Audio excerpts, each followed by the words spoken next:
तो आप सबका स्वागत है। हमारे हिंदू धर्म में अमावस्या का महत्व होता है। हर महीने में एक बार अमावस्या तिथि पड़ती है। इस दिन पितरों की आत्मा की शांति के लिए तर्पण किया जाता है और अमावस्या तिथि पर पवित्र नदी में स्नान का विशेष महत्व है। स्नान के बाद सूर्य को अर्घ्य देकर पितरों का तर्पण किया जाता है। धार्मिक मान्यताओं के अनुसार अमावस्या पर महिलाएं पति की लंबी आयु की कामना के लिए व्रत रखती हैं। तो आइए सुनते हैं अमावस्या की व्रत कथा।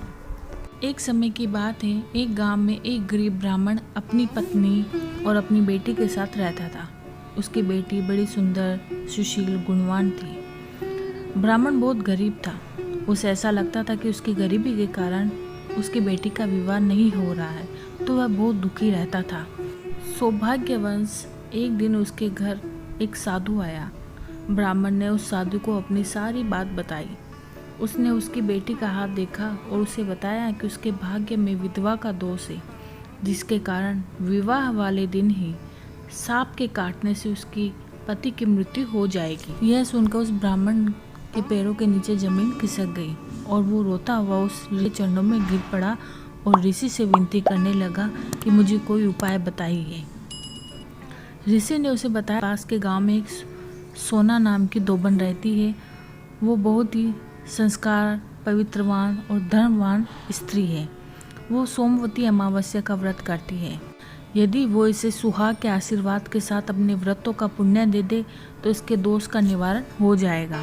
फिर उसकी माँ ने ऋषि से पूछा कि वो इसे अपने व्रतों का पुण्य क्यों देगी। तब उस ऋषि ने उसे उपाय बताया और कहा कि उसके 7 पुत्र और 7 बहुएं हैं, परंतु वो सभी आलसी हैं और घर के काम न करने के बहाने ढूंढती रहती हैं और काम के नाम पर आपस में लड़ाई झगड़ा करती हैं। तुम अपनी बेटी से कहो कि वो हर दिन प्रातःकाल जल्दी उठकर बिना किसी को बताए उसके घर के सारे काम करके अपने घर आ जाए। उसके बाद उचित समय देखकर उस सोना धोबन को अपनी सारी परिस्थिति बता देना। ईश्वर सब ठीक करेगा। यह कहकर बाबा वहाँ से चले गए। ऋषि के कहे अनुसार वो ब्राह्मण की बेटी प्रतिदिन प्रातःकाल उठकर सोना धोबिन के वहाँ जाकर सारा काम करके बिना किसी को बताए वापस घर चली आती। जब कुछ दिनों तक सुबह सोना ने देखा कि सारा घर व्यवस्थित है और घर के सभी काम शांति से हो रहे हैं, तो उसे बहुत प्रसन्नता हुई। उसने अपनी बहुओं से पूछा कि कौन हर दिन सुबह सुबह सारा काम कर देता है। तो बहू ने झूठ कह दिया कि हम सब मिलकर काम करती हैं। सोना को उनकी बातों पर विश्वास नहीं हुआ। उसने स्वयं देखने का निर्णय किया कि कौन प्रातःकाल सारे घर के काम करता है।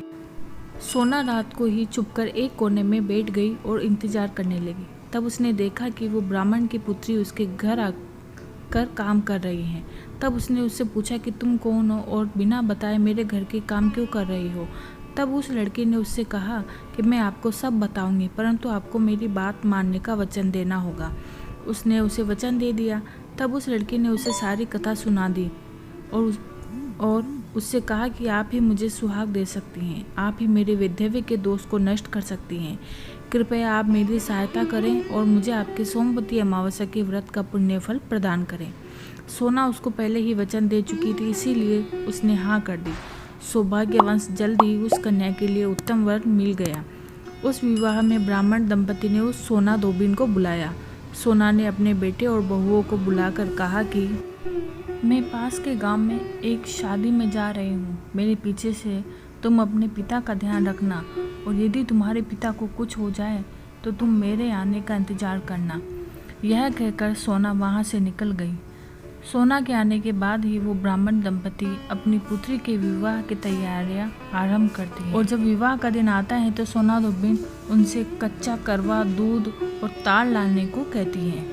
विवाह के समय सोना धोबिन दूल्हा दुल्हन के पास बैठ गई और जब दूल्हे की मृत्यु बनकर एक सांप उसे काटने आया तो सोना धोबिन ने उस सांप को मार दिया और फिर उस लड़की को संकल्प के द्वारा अपने किए सभी सोमवती अमावस्या का पुण्य फल दे दिया।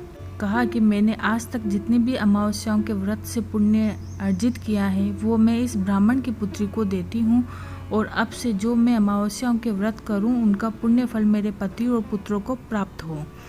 वहाँ उपस्थित सभी लोगों ने सोना धोबिन की जय जयकार की और साथ ही सोमवती अमावस्या के व्रत के प्रति उनके मन में श्रद्धा भाव उत्पन्न हो गया। वो सभी सोमवती अमावस्या का गुणगान करने लगे।